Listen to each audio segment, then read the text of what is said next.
During the last few years of the war, thousands of women were deported on trains to concentration camps. Upon disembarking, they were immediately separated and classified in a matter of seconds. The presence of a child, a pregnancy, or simply age was enough to decide who lived and who died. The regime saw in them something more than prisoners. It considered that their capacity to give life was a threat to the plans of racial purity. That is why they became a direct target within the machinery of the Reich. They were not just names on endless lists, they were the center of a calculated strategy to erase entire communities. How was her fate decided with such coldness? Why did motherhood become a sentence? What secrets remain hidden about the role of women in the Nazi camps? The trial of purity, life or death in the first selection. From the early years of the National Socialist regime, the policy towards women was defined not only at the ideological level, but also administratively. The official vision established a clear division between those considered valuable for the construction of the German racial project and those identified as a threat to the ethnic purity that had to be controlled, sterilized, or eliminated. This distinction did not remain in the realm of propaganda, but was translated into concrete provisions that determined the life and destiny of millions.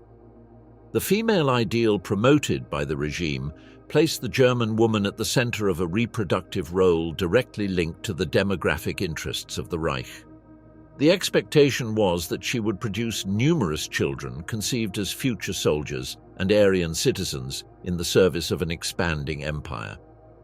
In opposition to this image, Jewish women, Roma women, Slavic women, and those belonging to groups classified as asocial were portrayed as a demographic danger. Their ability to continue persecuted communities was interpreted as a threat that had to be neutralized from its biological root. The Nazi administration considered that women played an even more decisive role than men in the persistence of the persecuted groups. In internal documents of the party offices and the Schutzstaffel, the idea was repeated that cutting female reproductive capacity was equivalent to dismantling the very future of these communities. For this reason, the deportations of women acquired a strategic character. It was not only a matter of reprisal or social control, but a mechanism to irreversibly alter the demographic map of Europe. The transfer of women to the camps was organized through a uniform logistical procedure. From the ghettos, prisons, and temporary detention centers, they were led to railway stations. Selected for mass shipments, the transport was carried out in freight wagons designed for animals, adapted without basic conditions of ventilation, hygiene, or rest. The extreme overcrowding, along with the absence of sufficient water and food, was not the result of improvisation, but a calculated measure that allowed the transfer of large numbers of people with minimal expense. In these displacements, there was no distinction between men and women, except in one aspect. Mothers with small children remained together. This seemingly secondary decision would have direct consequences on subsequent classifications within the camps. After days of travel, arrivals at facilities like Auschwitz-Birkenau, Chelmno, Sobibor, or Majdanek activated a selection system designed with administrative precision. Groups were separated immediately, men on one side, women and children on the other. The division by gender and age constituted the first step of a carefully perfected bureaucratic mechanism. The women were subjected to rapid evaluations carried out by Schutzstaffel officers, in many cases doctors or trained supervisors. Each examination lasted only seconds, but its results immediately determined the final destiny: forced labor or direct extermination. The speed of the procedure was considered essential to avoid build-ups in the disembarkation areas and to maintain the flow of prisoners according to the camp's logistical plans. The classification criteria responded to parameters established in internal guidelines. Age operated as the first filter. Young women, apparently healthy and strong, were directed towards work commands. In contrast, those who exceeded an approximate threshold of 40 decades of life, or who showed evident signs of physical wear, were set aside for immediate elimination. This limit was not rigid and could vary depending on the labor needs of the camp. In periods of high labor demand, the range was expanded to admit more women. In phases of lesser need, it was reduced to concentrate only on the youngest and most resilient.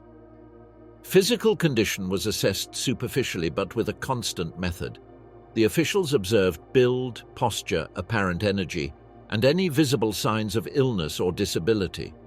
Women who gave the impression of strength were assigned to work. Those who showed weakness or incapacity were excluded without further consideration. Pregnancy was an almost automatic exclusion criterion from the labor system. Pregnant women were considered a burden with no productive use, and in most cases they were sent directly to groups destined for extermination. If the state of pregnancy went unnoticed in the initial selection, the woman could be temporarily admitted, but once discovered, she was removed without exception. The logic was twofold. On one hand, the impossibility of meeting the physical demands. On the other, the determination to prevent the continuation of the progeny of the persecuted groups. The presence of small children also influenced immediate decisions. Mothers arriving with children were systematically classified as unfit for work. The children lacked productive value, and their separation from the mothers complicated administration. In practice, most mothers with children were sent directly to the extermination groups. This procedure significantly affected female survival rates, as a large portion of the deported women traveled with their children. The initial selection was part of a broader control system. The transport officers provided detailed lists of the transferred prisoners. After the selections, specific reports were prepared that distinguished how many women had been admitted for work and how many had been eliminated. These reports circulated in the administrative hierarchy of the Schutzstaffel and served to adjust the overall planning of labor force and extermination capacity. Statistical records became essential tools. They calculated percentages of women admitted or eliminated and analyzed trends that allowed for improving the system's efficiency. This information was used not only at the field level but also in central offices that aimed to coordinate the repressive effort uniformly throughout occupied Europe. In the previous transit centers, located in various locations, preliminary filters were also applied. There, elderly women with severe disabilities or in critical condition were eliminated before being sent to the main camps. In this way, logistical burdens were reduced, and it was ensured that the transports arrived with a higher proportion of prisoners considered usable. The admission and extermination calculations show the magnitude of the process. In places like Auschwitz-Birkenau, the majority of the deported women were sent directly to the extermination facilities after the initial selection. Only a small minority went into the forced labor system, which reflects the weight of the racial and ideological criterion compared to the economic interest. In the ghettos, mass liquidations followed a similar pattern. Women with children were immediately led to the extermination trains, while young single women could be held for temporary tasks within the ghettos or later transferred to labor camps. This pattern, replicated in numerous cities of Poland, Hungary, Czechoslovakia, and other occupied territories, confirms the existence of a uniform policy applied with consistent and predictable administrative methods.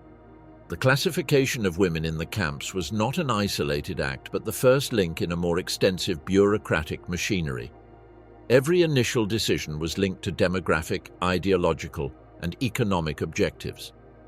The applied variables, age, physical condition, pregnancy, and presence of young children, precisely defined life or death within seconds. These practices, repeated with exactness in each convoy, formed a structure of control that combined the logic of modern administration with the genocidal objectives of the regime. Far from concluding at that moment, the chain of decisions was just beginning in the initial selection. What happened after that first filter would mark the subsequent stages of exploitation, transfer, or elimination, which would constitute the following chapters of this systematic process. Watched realm, power and submission in women's fields. The sectors intended for women within the National Socialist concentration system, administratively called Frauenlager, were conceived as differentiated spaces where specific control mechanisms were applied. They did not function as autonomous entities, but as integrated parts of the general structure of each camp. Their design responded to both practical organizational needs and the ideological intention to maintain strict sexual segregation, understood by the regime as indispensable to sustain the imposed racial and social order. In complexes such as Auschwitz-Birkenau, the female sectors were configured as areas with their own accommodation blocks, subjected to the supervision of Schutzstaffel officers and specially trained female staff. Ravensbrück, on the other hand, was established from its origin as a camp almost exclusively intended for women, which allowed the development of an organizational model that would later be replicated in other large-scale facilities, including Majdanek and certain sectors of Dachau and Buchenwald. The administration of the Frauenlager followed a hierarchical pyramid scheme. The camp commander, always an officer of the Schutzstaffel, was the supreme authority. The general supervision of the female sectors depended on him, although the immediate coordination fell to a central figure, the Oberaufseherin. This chief supervisor acted as a liaison between the male camp administration and the female personnel in charge of direct surveillance. Her role encompassed the implementation of orders, the organization of the guards, and the drafting of periodic reports on the state of the sector. At the intermediate level were the Aufseherinnen, guards recruited and trained to perform custodial and disciplinary functions. They often came from civilian backgrounds, although after a brief training they received basic training in prison control procedures. Their responsibilities included the monitoring of barracks, supervision of roll calls and formations, and the transmission of orders from the higher administration. The structure was designed so that these guards exercised constant control both in the living spaces and during internal transfers to work areas or administrative zones. The lowest step of the formal hierarchy was occupied by prisoners designated as capos or Blockälteste, selected directly by the camp administration. These women were chosen based on their permanence, discipline, and ability to impose order over other inmates. Their task was to maintain discipline in the barracks, organize groups for roll calls, and ensure that basic cleanliness and organization rules were followed. To consolidate their position, they received small privileges, slightly larger rations, restricted access to prohibited items, or better living conditions. These benefits did not eliminate their status as prisoners, but served as an incentive to guarantee their collaboration with the control structure. Everyday life in the Frauenlager was governed by strict regulations, developed from general Schutzstaffel rules and adapted to the female population. The day began with Reveille, immediately followed by the morning roll call. These roll calls, called appel, were also repeated at dusk and could last for hours if the number of prisoners did not match the records. Accuracy in the figures was considered essential, and any discrepancy had to be corrected before allowing the prisoners to return to their barracks.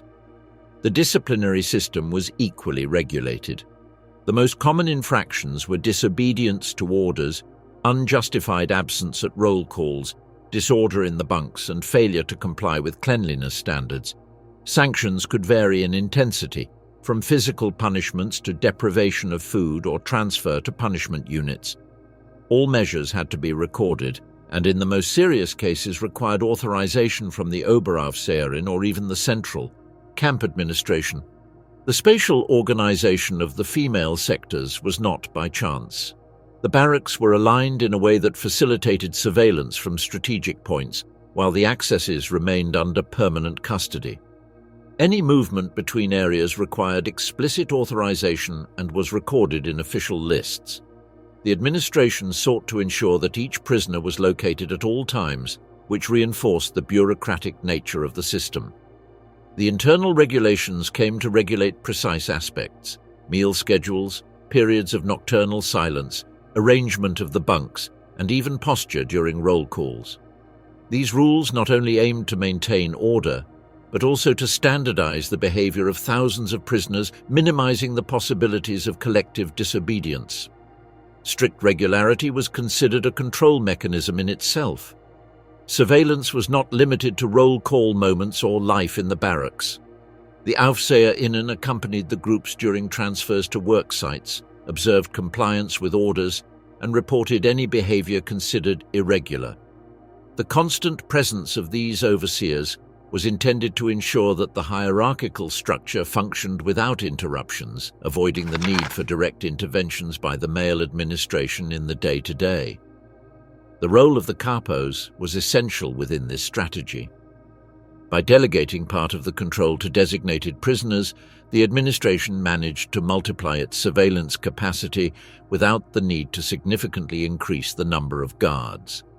This method reduced costs and reinforced the verticality of the chain of command. Each common prisoner was accountable not only to the guard but also to the capos responsible for their block. In large fields like Auschwitz-Birkenau, where the women's sections could house tens of thousands of women, this hierarchical organization was indispensable. Orders descended from the commander to the Oberaufseherin, from there to the Aufseherinnen, and finally to the kapos, who transmitted them to the common prisoners.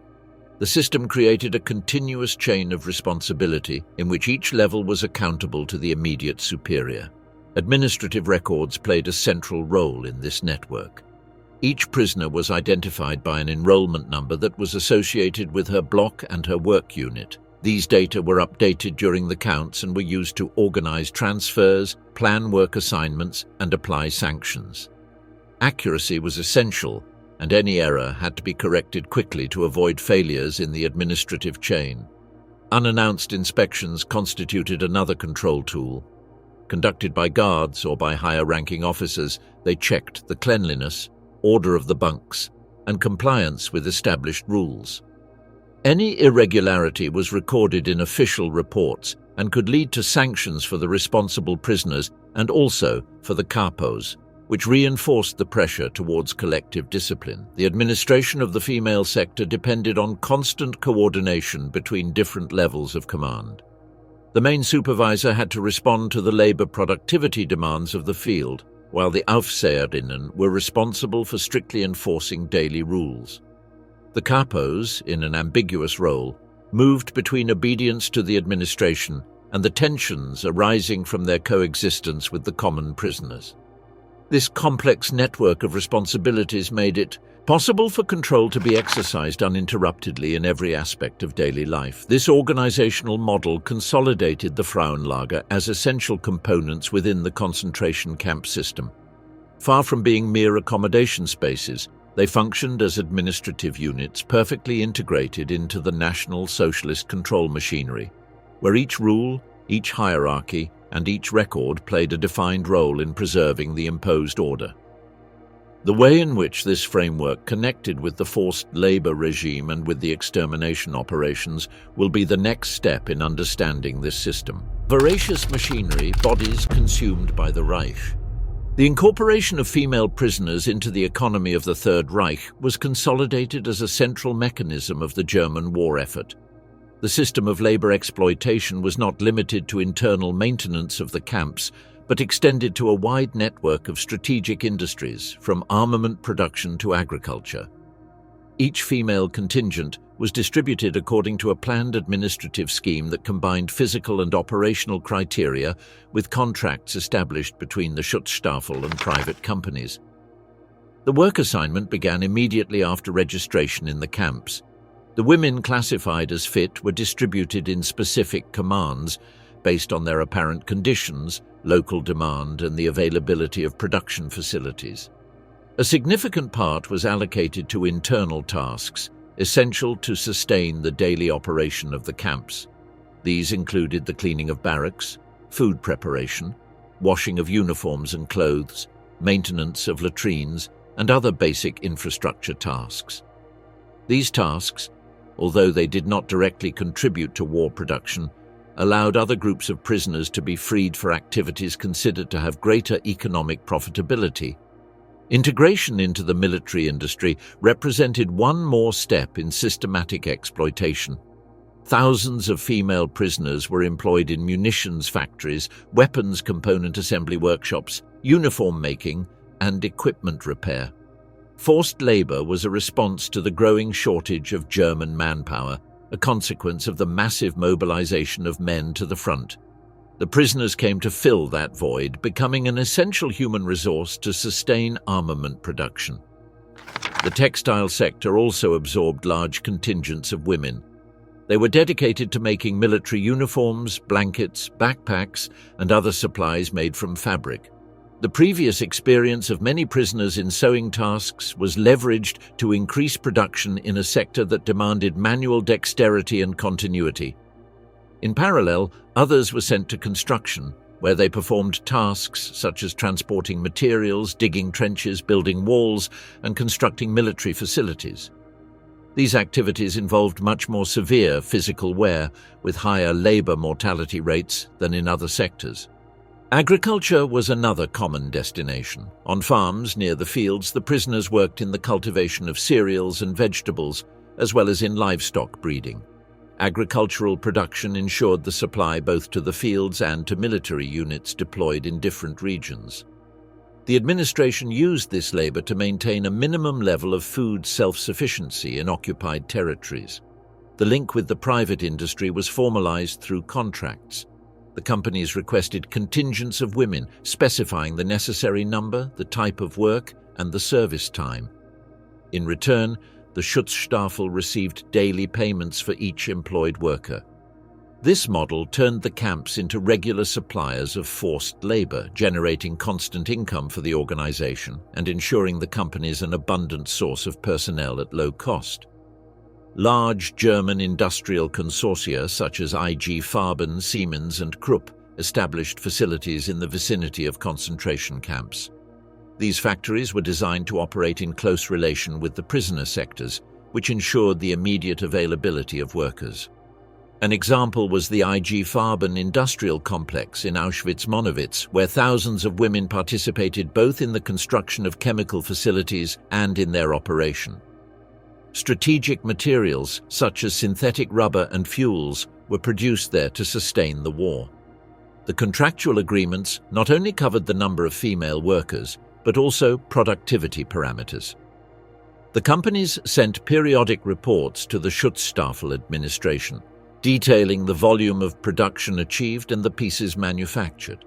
These reports were used to adjust work quotas, redistribute prisoners, and evaluate the efficiency of the different groups. In this way, the administration not only controlled the amount of labor but also the profitability of each contingent. The logistical organization of these operations required constant coordination. The prisoners were moved in columns from the barracks to the factories, workshops, or agricultural operations on journeys that could extend several kilometers under armed guard. To the long hours of work was added the travel time, which extended the day well beyond the usual 10 hours. The labor rotation responded to the variation in demand. When a facility reduced its need for workers, the Schutzstaffel reassigned prisoners to other factories or agricultural sectors. This redistribution system was maintained by updated records, which allowed for the calculation at all times of how many women could be mobilized and to which destinations. Mortality in the workplace was considered part of the operational calculation. Productivity reports took into account percentages of loss due to exhaustion, accidents, or illnesses. The constant arrival of new transports of prisoners made it unnecessary to prolong the useful life of each worker. The system was maintained through continuous replacements in a permanent cycle of exploitation and wear. The performance assessments compared the productivity of different groups and sectors.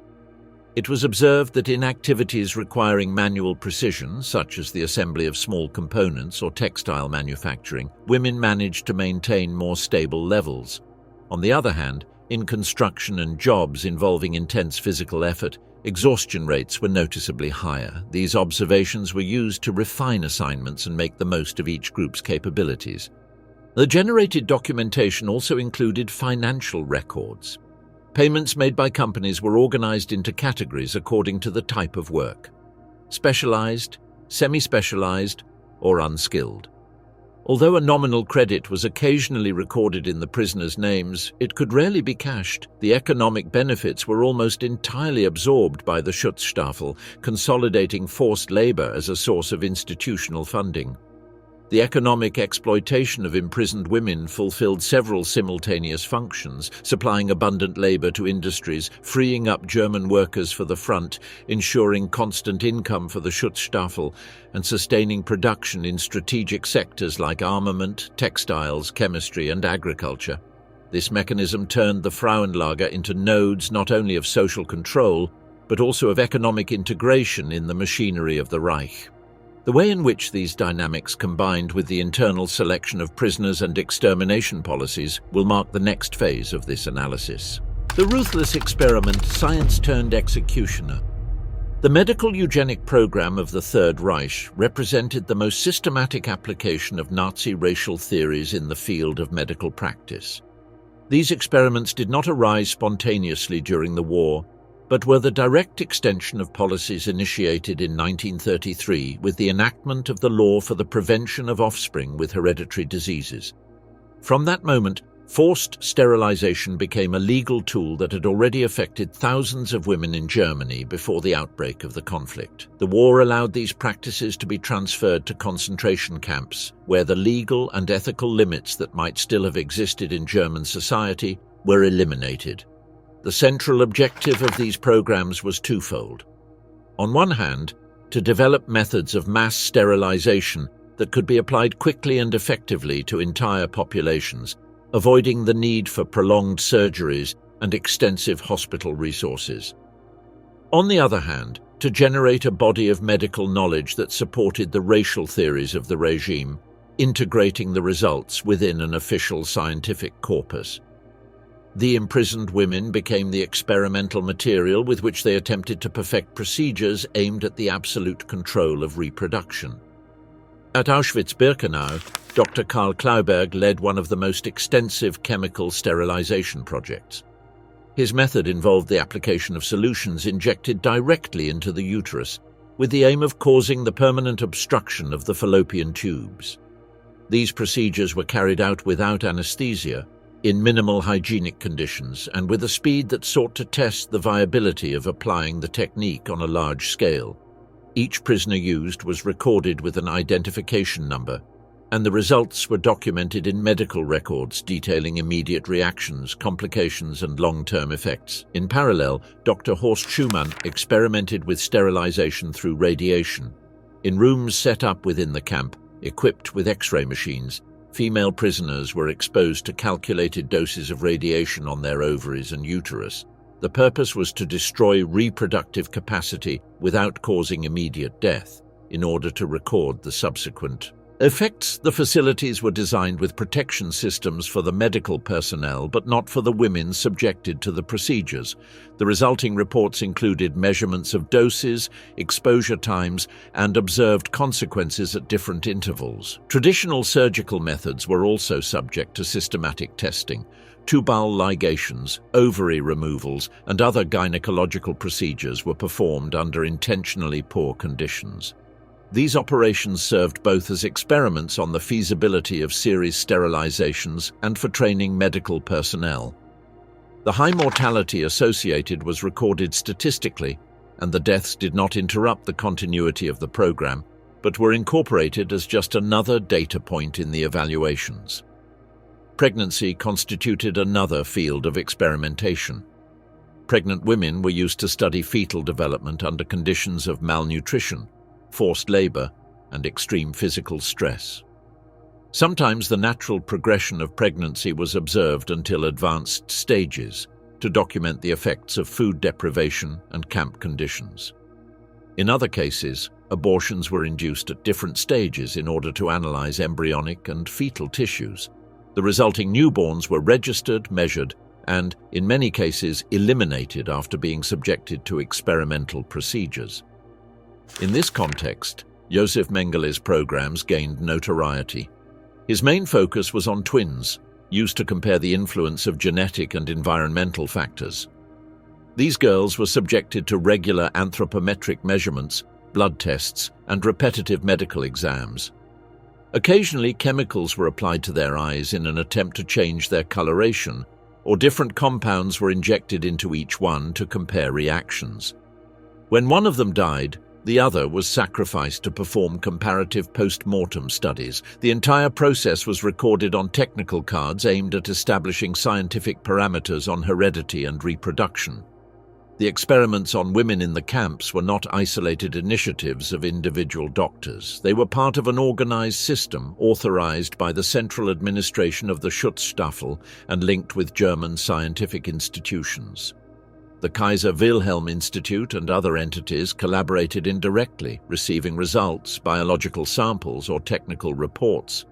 These links ensured that the findings were integrated into the official medical research of the Reich.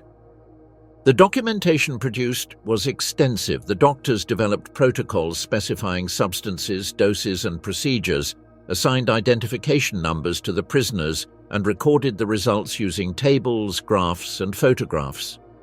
The language used in these documents was technical and statistical, presenting the prisoners solely as experimental material. The depersonalization was deliberate and consistent with the administrative logic of the system. Toward the end of the war, a portion of this documentation was destroyed by the Nazi authorities themselves to hide the magnitude of the experiments. However, the files that survived, along with the testimonies collected in subsequent trials, allow for the reconstruction of the scope of these programs.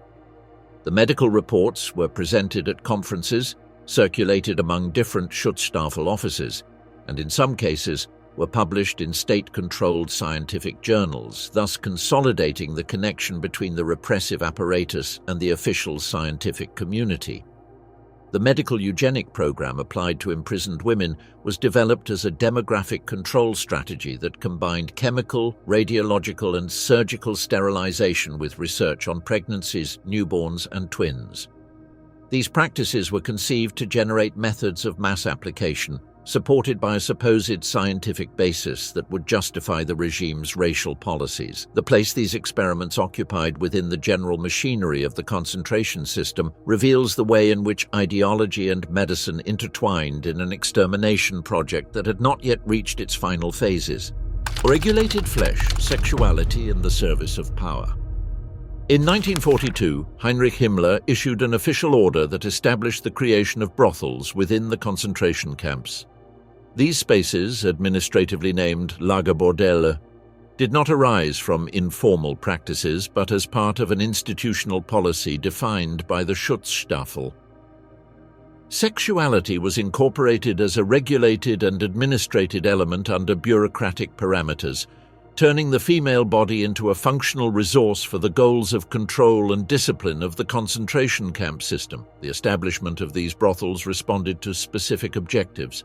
The first was to incentivize labor productivity, offering regulated access to sexual services as a reward to certain prisoners considered valuable for the economic effort of the Reich. The second aimed to reinforce internal hierarchies, granting differentiated privileges that ensured obedience, collaboration, and general discipline. Sexuality, in this way, was subordinated to the internal management logic of the camps. The selection of women for the brothels was a systematic and mandatory process. There was no voluntariness in the assignment. The administration decided which prisoners would be transferred to this function. Ravensbrück became the main center of female recruitment, from where women were derived to Auschwitz, Dachau, Buchenwald, Mauthausen, and other camps. The selection criteria prioritized young women, apparently healthy and without visible signs of illness, who had demonstrated some resistance to the conditions of confinement. Before being incorporated, the selected ones were subjected to mandatory medical examinations that included gynecological checkups, blood tests, and tests to detect sexually transmitted diseases. Only those who passed these tests were admitted.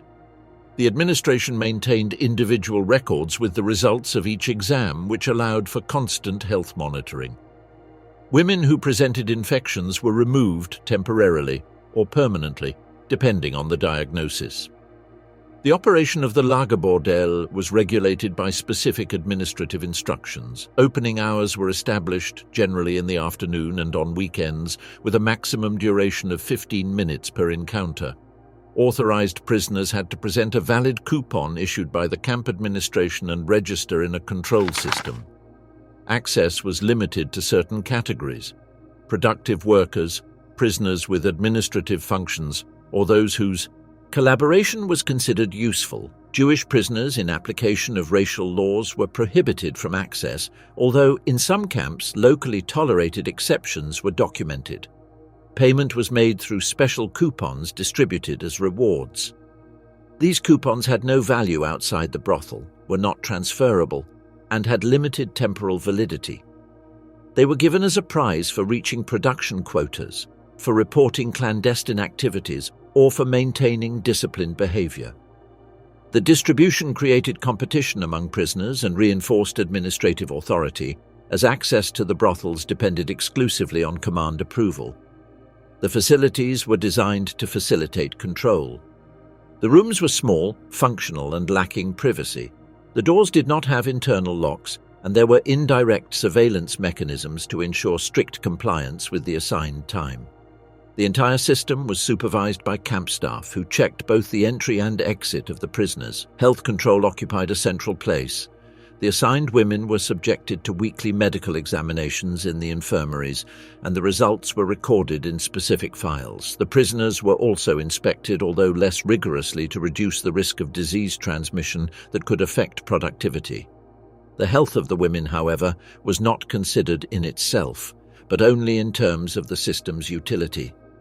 Failure to comply with the rules was subject to clear penalties.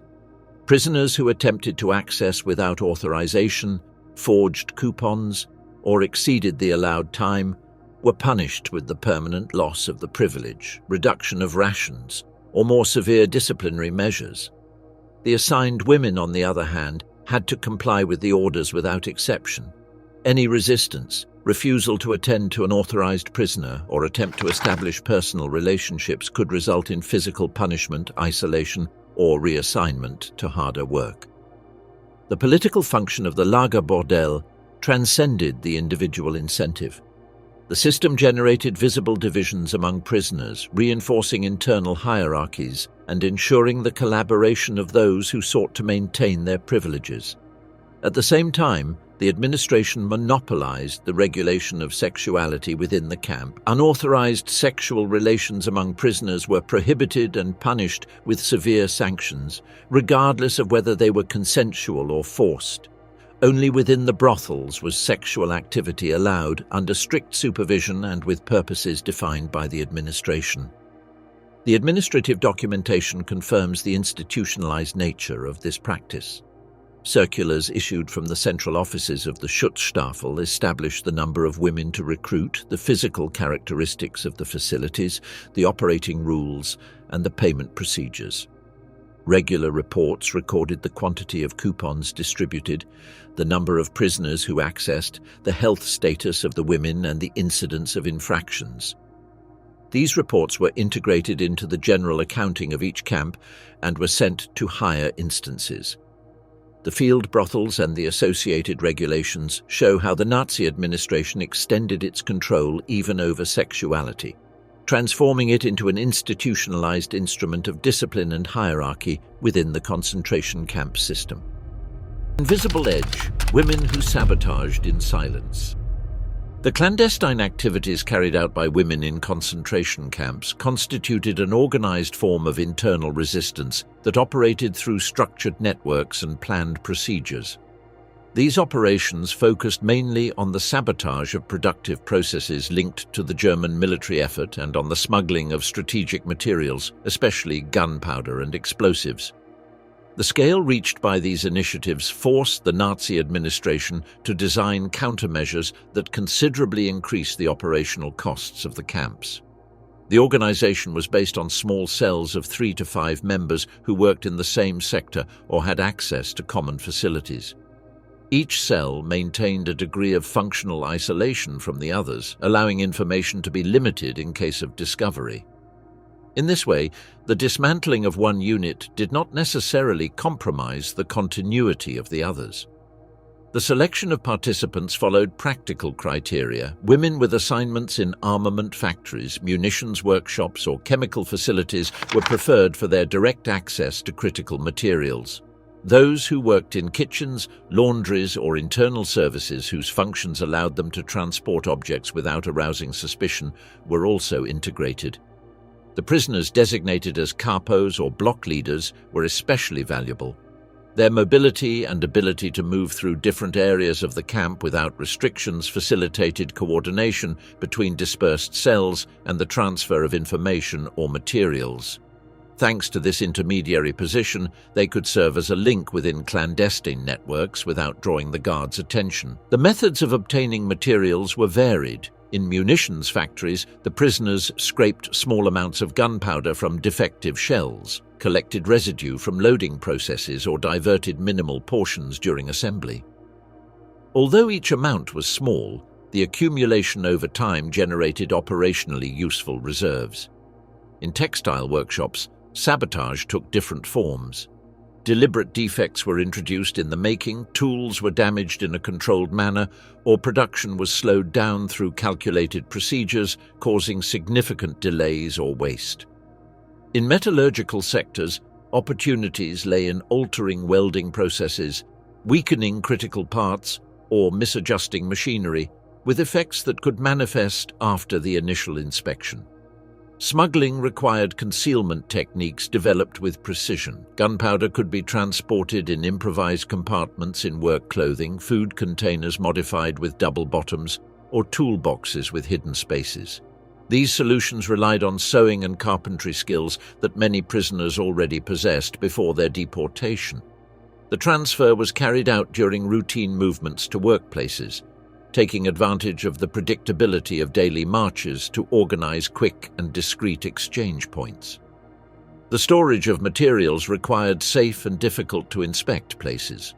Holes in wooden floors, cavities in walls, containers buried in work areas, or sealed containers were used to avoid detection by odors.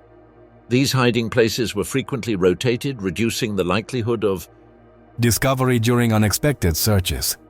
Communication among members was based on verbal codes integrated into ordinary conversations, with phrases indicating specific stages of operations.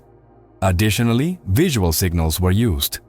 Marks on pieces of cloth, arrangement of utensils, or particular placement of tools, which conveyed messages without the need for direct contact. Redundancy was an essential part of the system. The same information was transmitted through different channels to ensure its arrival, even if one route was intercepted. This duplication increased security but also increased the risks of exposure. The division of tasks within the networks reinforced compartmentalization. Some were dedicated to collecting, others to transporting, and others to guarding the material until its use. No cell had complete knowledge of the process, making it difficult for an isolated capture to compromise the whole. The impact of these operations was reflected in internal reports from companies using labor from the fields. Defective batches, machinery part failures, delivery delays, and additional costs for maintenance and equipment replacement were documented. Initially, these losses were attributed to technical errors or quality control failures, but the recurrence of incidents led to suspicions of deliberate sabotage. The administrative response was translated into increasingly strict control measures. The frequency of audits in the workshops was increased, with specialized supervision of each phase of production. At the end of each shift, thorough body searches were conducted on the prisoners in search of hidden materials. Detailed inventories of tools were established at the beginning and end of each day, and any missing item had to be justified. These practices extended shift times and reduced overall operational efficiency. Companies that maintained contracts with the Schutzstaffel demanded more stringent security clauses. Additional surveillance systems were installed, access to critical areas was restricted, and quality controls were implemented piece by piece. These requirements slowed production and forced an increase in waste margins in industrial planning. The need to maintain reserves of additional material to compensate for possible failures resulted in an increase in storage and management costs. Reprisals were a central component of the repressive strategy. When smuggling or sabotage was discovered, sanctions were rarely limited to the prisoners directly involved. Collective punishments were often applied, affecting entire groups, seeking to encourage internal betrayal and discourage the continuation of these practices. These measures added constant pressure on the female population, but did not succeed in completely eradicating clandestine activities. The increase in surveillance and the frequent rotation of prisoners among different work commands forced the networks to continuously adapt. The size of the cells was reduced, operations were spaced out, and concealment methods were perfected. Despite these difficulties, female sabotage and smuggling maintained a recognized incidence in the industrial records of the time, where they were noted as a persistent risk that had to be considered in war production planning. The exodus of death marches at the twilight of the empire. In the first months of 1945, the simultaneous advance of the Red Army from the east and Allied forces from the west forced the Nazi administration to organize massive evacuations of prisoners. These operations directly affected the female sections and were coordinated through administrative orders issued from the Inspectorate of Concentration Camps and the Central Office for Reich Security. The main directive was that no prisoner should be left free under enemy control, which made the evacuations a strategic priority in the framework of the military collapse of the Reich. The applied policy established two fundamental guidelines. Firstly, transfer the female prisoners who were still considered fit for work to facilities that remained operational within German territory. Secondly, abandon or eliminate those who could not withstand prolonged transfers. The combination of these orders gave rise to the so-called death marches, in which entire columns of women were displaced under armed custody in extreme conditions. From Auschwitz-Birkenau, thousands of prisoners were led westward through Poland towards Wodzisław, a reorganization point for rail transports to Ravensbrück, Bergen-Belsen or Mauthausen. In the subcamps of Gross-Rosen, the female columns undertook routes to Saxony and Bavaria, covering distances that in some cases exceeded several hundreds of kilometers. In the north, Ravensbrück acted as a temporary reception center for contingents evacuated from Poland and the Sudetenland, although the influx immediately overwhelmed its capacity. The means used for the evacuations combined rail transportation and forced marches. The train remained the main resource for long journeys, but aerial bombings and the deterioration of the railway lines limited its availability. In many cases, the transfers had to be done exclusively on foot.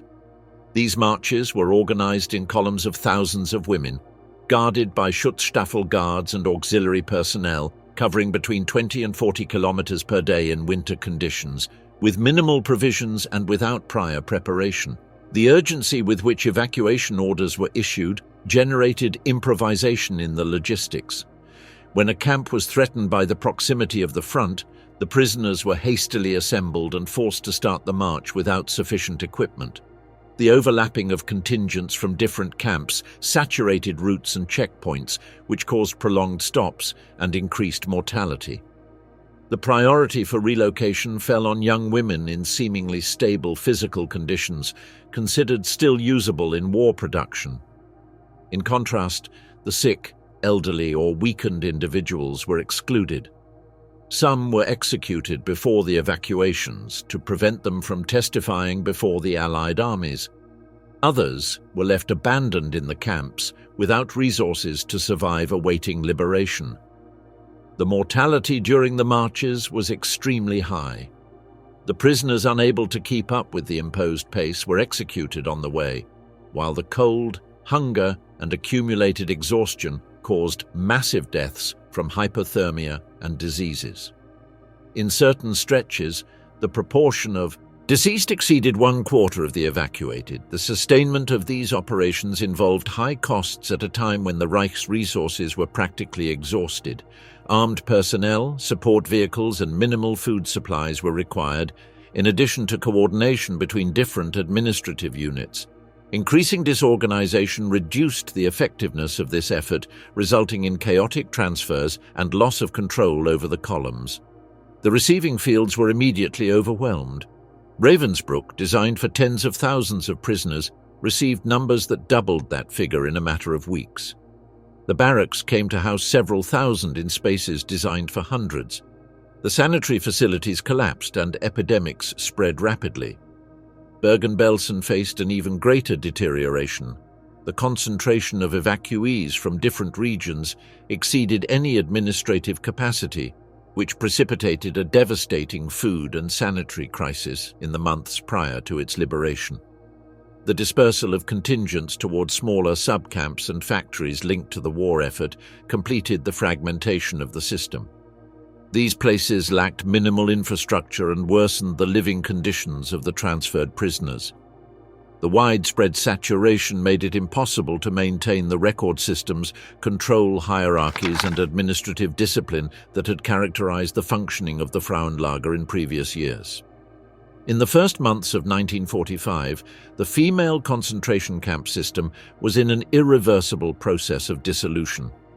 The evacuations, far from being a planned reorganization, represented the collapse of the administrative structures under the pressure of the Allied military advance and the depletion of the Reich's resources.